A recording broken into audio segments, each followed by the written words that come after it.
Hello, welcome, welcome. I've been traveling. Some of you have been traveling. That's right. And I have nothing for the top. So if there's any questions, I know it's a shocker. I know. Nothing to announce at the top. Sean, please go right ahead. Thanks. Can we begin with India and Pakistan? Okay. I know that there's a statement by Secretary Pompeo and by the White House after the attack in Kashmir. Right. India today was calling for credible and visible action by Pakistan against Jaish-e-Mohammed, the militant group. I was wondering if the United States agrees with that and whether the United States has been in contact with the two sides about that or other aspects of this. Let me start by saying, again, that we condemn in the strongest terms possible the terrorist attack that occurred last week on an Indian Central Reserve Police Force convoy in the Indian state of Jammu and Kashmir. We're committed to working with the Indian government to combat terrorism in all of its forms. The perpetrator of that heinous act claimed allegiance to the United Nations designated Pakistan-based terrorist group Jaish-e-Mohammed, and we call on all countries to uphold their responsibilities pursuant to the United Nations Security Council resolutions to deny safe haven and support for terrorists. Do you have a second question there, too? Well, to follow up on that, Yeah. what would you like to see Pakistan specifically do in the case of Jaish-e-Mohammed? Are there legal actions they could take in terms of detentions, in terms of prescribing organizations that could come after this attack?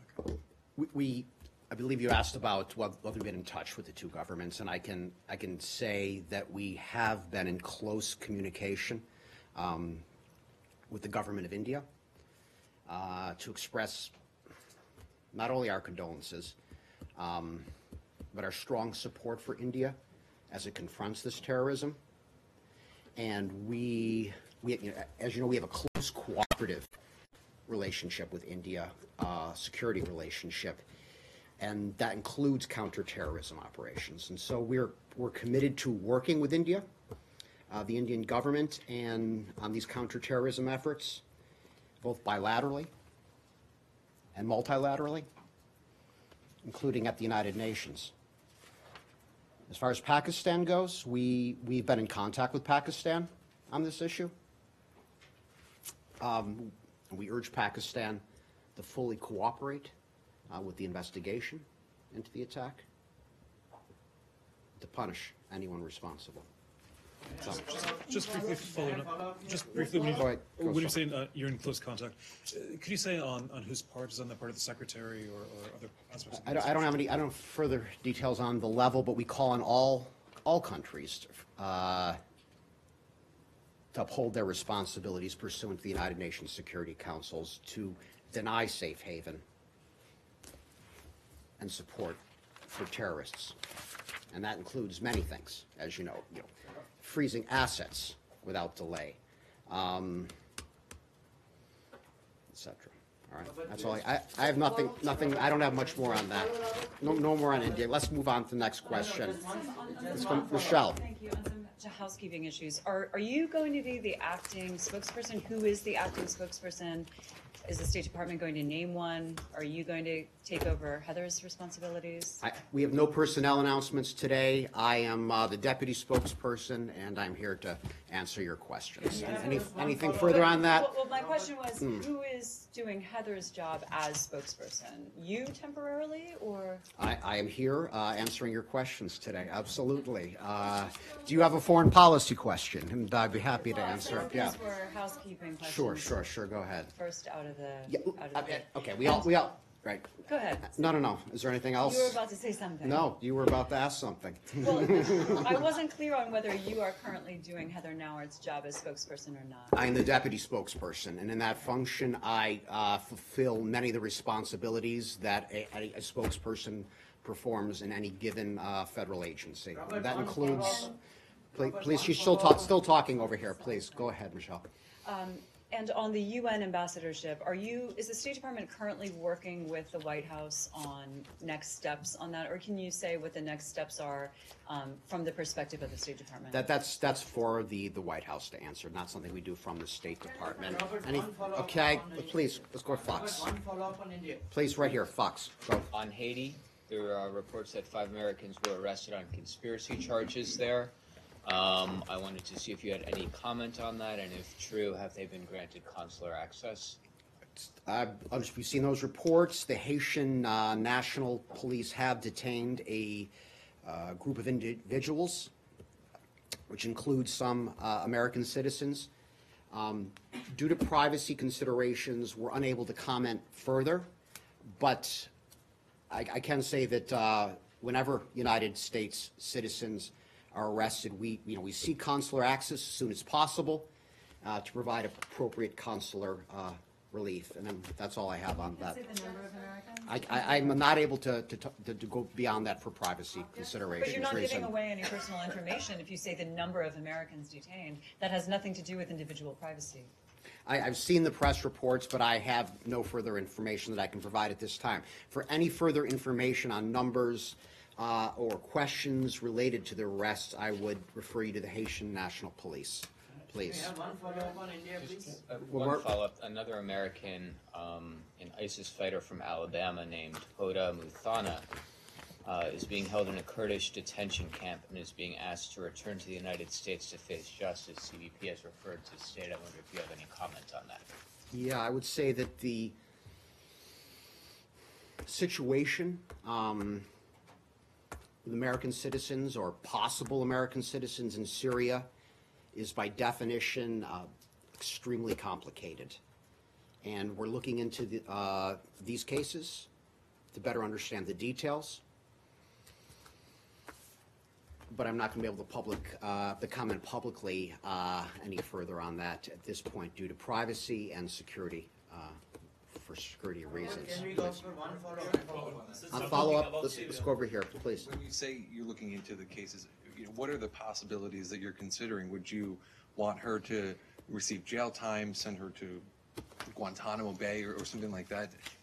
I'm not speaking about any individual here. I'm not speaking about any individual case. I can speak generically about the situation in which American citizens or potential American citizens or alleged American citizens could find themselves in such a situation. And our policy in this regard would be to repatriate them. And that's what we call on all countries to do who have FDF fighters in Syria too. So our position for other countries is the same as for our own, and we would and that's a possibility. As far as Guantanamo goes, your question, the United States government is considering various alternative disposition options for foreign terrorist fighters who cannot be repatriated. Non-U.S. citizens. Go ahead. Non-U.S. citizens, you're saying. Right, that correct. And then just broadly speaking, not on her case individually, but for women who joined ISIS who may not have been fighters, would they also face criminal procedures back in the U.S.? Would you want them to repatriate to this country? We've been clear on this, and we've spoken on this publicly recently. Repatriating these foreign terrorist fighters to their countries of origin, ensuring that they are prosecuted and detained, that's the best solution to preventing them from returning to the battlefield. We view these fighters as a global threat.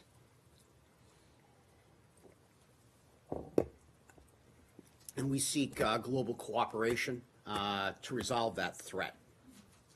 So what is the State Department's take on the British decision to strip citizenship from the other ISIS wife? I have nothing for you on that today. Please, let's go to Saeed, please. Thank you, Robert. A couple of questions on the Palestinian issue. On the 17th, the Israeli army removed a Palestinian family from their home in East Jerusalem, in the old city, and they immediately replaced them by settlers. Did that bother you? I mean, your ally the UK issued a statement condemning this action. And at what point does it become ethnic cleansing? When there's 10 homes or 20 homes or 30 homes, in your view? I'm aware of that report, but I don't have any further details on it, so I would refer you to the government of Israel All on right, let that me matter. add one more issue. The Israelis also deducted close to $140 million from Palestinian taxes. They're saying that concurs with the amount that the Palestinians pay the families of prisoners and fighters and so on. Do you agree with that, or is that considered some sort of a piracy by the Israelis? How do you determine that? I would refer you to the government of Israel for information regarding their transfer of customs revenue to the Palestinian Authority. That's for something for them to respond to. But I would say we condemn the abhorrent practice of Palestinian Authority payments to imprisoned terrorists and the families of terrorists. And lastly, on the 4th of March, the U.S. consulate in East Jerusalem will close its doors after 175 years. The Palestinians who have always went to the consulate for over these 175 years to get visas, to do their affairs, to immigrate to America, look after things and so on, will no longer be able to do that. Do you have any comment on that? We have an To me, embassy. it's breaking a strong and deeply rooted American tradition. We have an embassy in Jerusalem, as you know, and we have active involvement in all of Israel from our embassy. Please, Lori, go ahead. Yes, could you explain what the latest is regarding the planned withdrawal of U.S. forces from Syria? Have other countries stepped in and said they'll help out and replace the U.S. troops?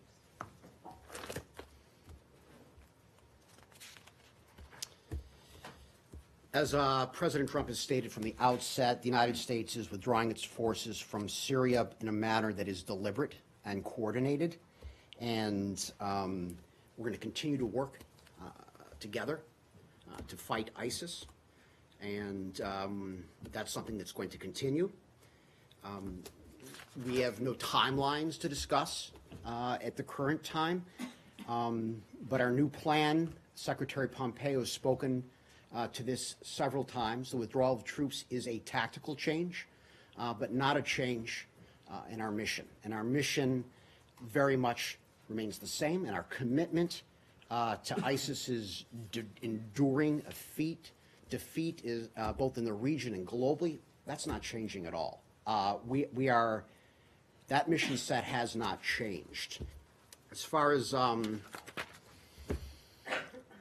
what was your second part of the question, Laura? It has to do with there's going to be a security, you're planning a security zone or a safe zone? There are many reports about that. Right. We are actively engaging with Turkey on this, and that is part of our efforts to ensure a safe withdrawal of United States forces and a stabilized northeast Syria. It's also, we take Turkey's legitimate security concerns seriously. We take them into account in our activities, and we have ongoing coordination. We're not going to discuss specifics on these talks, but they continue. And are you still contemplating international observers or some others? I'm not going to go into details on the discussions that we're currently having. Let's go right here, please. On North Korea denunciation, President Trump just said that, quote, as long as there is no testing, I am in no rush, end of quote. So is this an indication that there is no timeline of a CPID in the Korean Peninsula, and is the U.S. still planning to press North Korea for a CPID during the second summit? Our policy goals haven't changed at all. Our special representative for North Korea, Steve Biegun, is traveling to Hanoi today, and he'll be continuing the United States preparations for the second summit that will take place next week. As far as our objectives, nothing's changed. And we remain confident in the commitments made by President Trump and Chairman Kim that those commitments made at the Singapore summit will be fulfilled. And it's Chairman Kim's commitment to denuclearization upon which the world is focused right now, and that remains our goal. Follow up on North Korea. Let's go to North Korea. Special Representative Began said that he would have another meeting with the North Koreans ahead of the summit. So will he be meeting with his counterpart while he is in Hanoi? I have no further details on the meetings that he will be having at this time, but he is on his way today to return to have for preparations for next week's summit. And when we're speaking to reports that have come out in the last 24 hours, is the idea of exchanging liaison officers with North Korea on the table as far as what could come out of this summit? I'm not going to get ahead of diplomatic conversations or ahead of the president. A lot of things are being discussed, and we are very much looking forward to next week. Any more in North Korea? Let's go, Christina. I want to ask you about the State Department's assessment of the current nuclear threat from North Korea. Understanding the Secretary has spoken a lot about progress he says has been made since the last summit, return of remains, lack of testing. But I'm wondering, can you quantify the State Department's stance on the current threat of the nuclear program? And I ask because this weekend on 60 Minutes, former Deputy FBI Director Andrew McCabe said it's his understanding the president does not believe the intelligent assessments that the North Koreans can hit U.S. targets. So I'm just trying to figure out if the State Department, is with the intel assessments or what our understanding of the president's position We take all of the intel, of course, into consideration. It's not something I'm going to talk about from the podium in a public setting.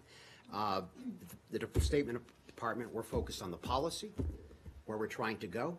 That's our strategy, and that is the focus of what's coming up right now, and where we're looking. Our approach is different, frankly, than what's happened in the past. This is a top-down approach that allows, with the chairman and the president meeting directly, and that allows for a breadth of actions, frankly, that if successful, could fundamentally transform relations between our two countries. So we remain optimistic going into this, and I'll stop there. But I understand that, but are the State Department and the White House on the same page going into these negotiations about the current state of the North Korean nuclear? 100%. We're closely coordinated on all aspects. Yes, absolutely. Last follow-up? Okay, please. NHK, let's go. Yeah. After Began met with his counterparts in Pyongyang earlier this month, there were some reports that came out that said the U.S. had made an offer of declaration of non-aggression or a possible peace declaration. Could you comment or confirm that?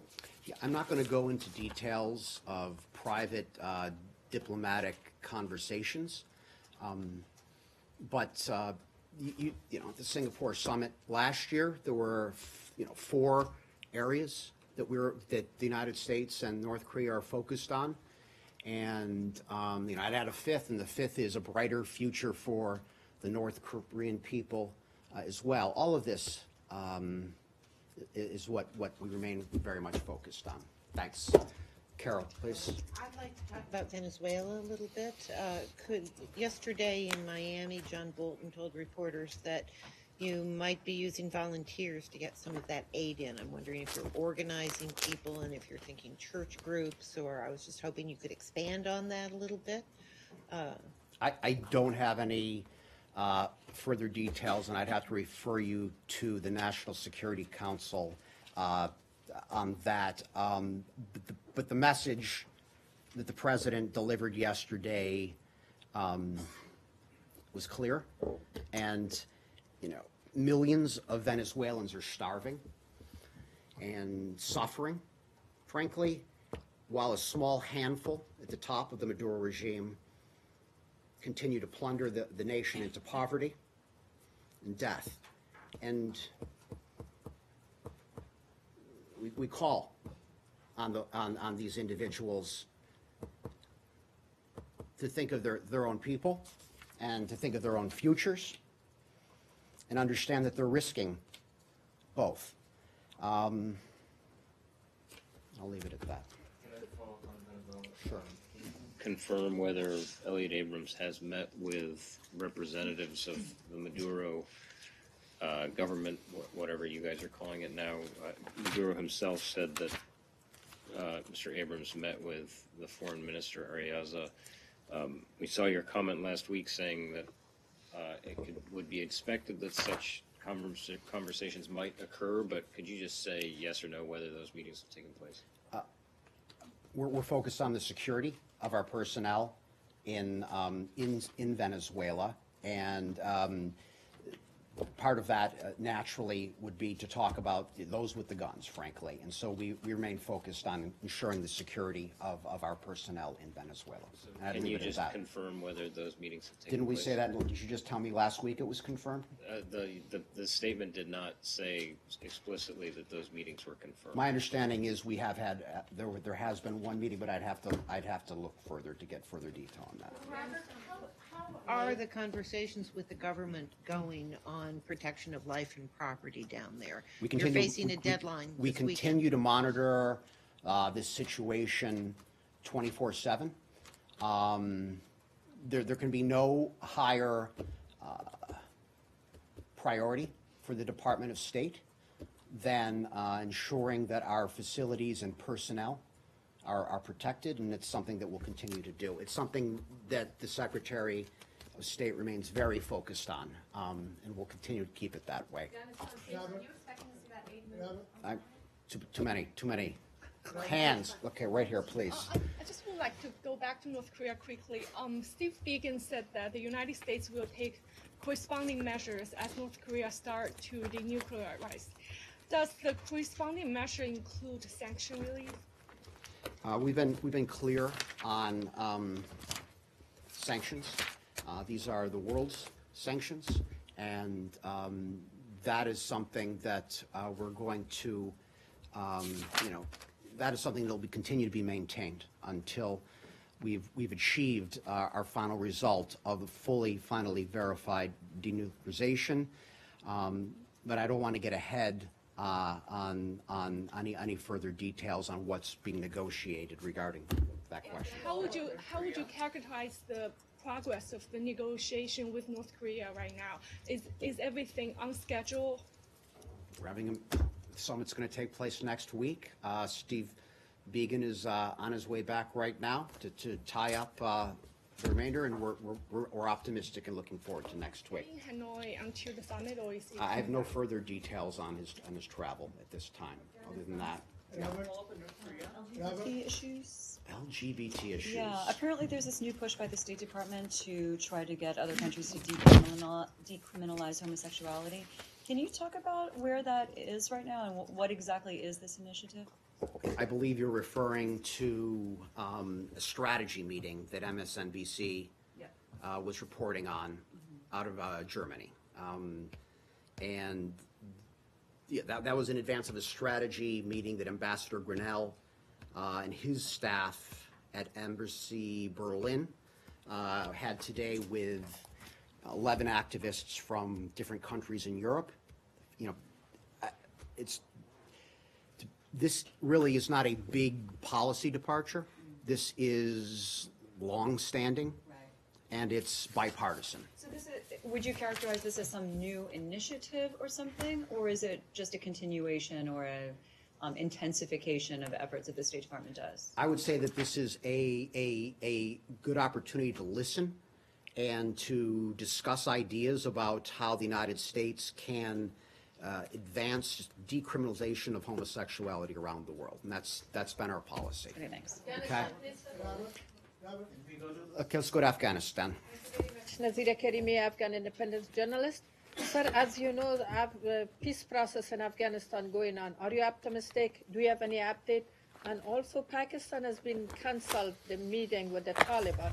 What was the reason? We continue to facilitate a peace process that protects our national interests and brings all parties together in an intra-Afghan dialogue. The United States, our policy is that we support all steps that would lead to a genuine intra-Afghan dialogue and that includes the Afghan government, the Taliban, and other Afghans. And we encourage all countries to support this peace process. Special Representative Khalilzad, he just left Kabul, and there he met with President Ghani, as you probably saw. He met with student groups. He met with civil society groups, including women and youth. And this is all part of our effort to have an inclusive intra-Afghan peace dialogue. And so that's something that the Special Representative will be continuing. He's currently in Turkey right now, and he's meeting with the Turkish government. I'll stop there. Okay, sure. Iran. Okay, let's try Iran. Iran and Pakistan, that Iran is accusing Pakistan of terrorist attacks. And do you have any comments on that? I don't, no. And the Pakistani Prime Minister today said that even after you have given all the evidence from the UN and all, the Pakistani Prime Minister said that without hard evidence, he is not going to act on any terrorist organizations. And if India attacks, he's going to, retaliate. So do you think there is a chance of escalation? We call on all countries to uphold their responsibilities pursuant to United Nations Security Council resolutions to deny safe havens and support for terrorists. And the Saudi prince, crown prince, was in Pakistan, and now today he's in India. Do you feel that, what do you expect from that visit? Anything kind of a peacemaker? Yeah, you would like to see? I don't have anything on that visit to share at this time, please. China? Who said China? China. I don't know, Nick. Syria. Another, I want to talk about snow. Are we going to get snow tonight, Michelle? That's what I hear, Well, a place where we might not have snow. Nigeria? I'm just kidding. Nigeria. Nigeria. Okay, something different. Thank you, Sean. What is your question about Nigeria? Well, the Okay. elections were postponed. Right. I know that the embassy in Abuja released a statement in support of that move. Since then, the opposition has been saying that there potentially could be a plot to rig the election. Do you take these concerns seriously? Do you stand by the support for delaying the election? What would you like to see happen at this point? Okay, so you're referring to this a week-long delay that took place in the elections. This was something that the Nigeria's Independent National Electoral Commission announced. The United States calls on all Nigerians to maintain calm as the Electoral Commission finalizes its electoral preparations and to peacefully participate in the electoral process. We emphasize the importance of continuing to maintain the safety of election personnel and the integrity of all election materials. And we are confident that the delay in voting will not sway the commitment of the Nigerian people to free, transparent, and peaceful elections. Did you have another second part to that? Well, what has been the contact level of the United States on it? I know the Secretary issued a statement a while back on it.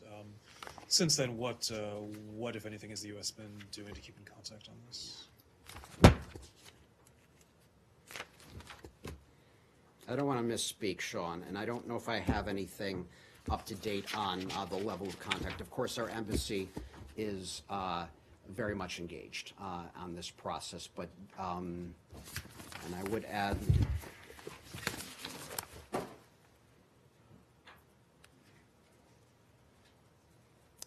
and the Secretary also called last Friday, frankly, and he spoke to Nigerian President Buhari. So we are in contact with during this He spoke process. just to Buhari. That's right, and former Nigerian Vice President Abu Bakar as well, okay? So the United States is focused on this, and it's something we're going to continue to watch. All right. Last question. Go ahead, Michelle. Yeah, on Syria, a Russian foreign minister has said that the U.S. plan in Syria is to split the country and divide it. Do you have any reaction? Yeah. And what's the U.S. plan in Syria? I think we spoke about that earlier, but I would say about the foreign minister's comments that that's a misrepresentation of United States policy. We support the unity and territorial integrity of Syria. And we've been clear that the only path in Syria is a political solution that's led by the United Nations, process in Geneva, and that includes constitutional reform, United Nations supervised elections, and that it's done in compliance with the United Nations Security Council Resolution 2254. We've also been clear that, stop there. That'll stop there. That means there is no plan to divide Syria or to split Syria? Absolutely not. We've been clear that we support a political solution under the United Nations auspices, and that's something we're going to continue to do. Yeah. All right, guys, we're going to close her up there. Look forward to seeing you all soon.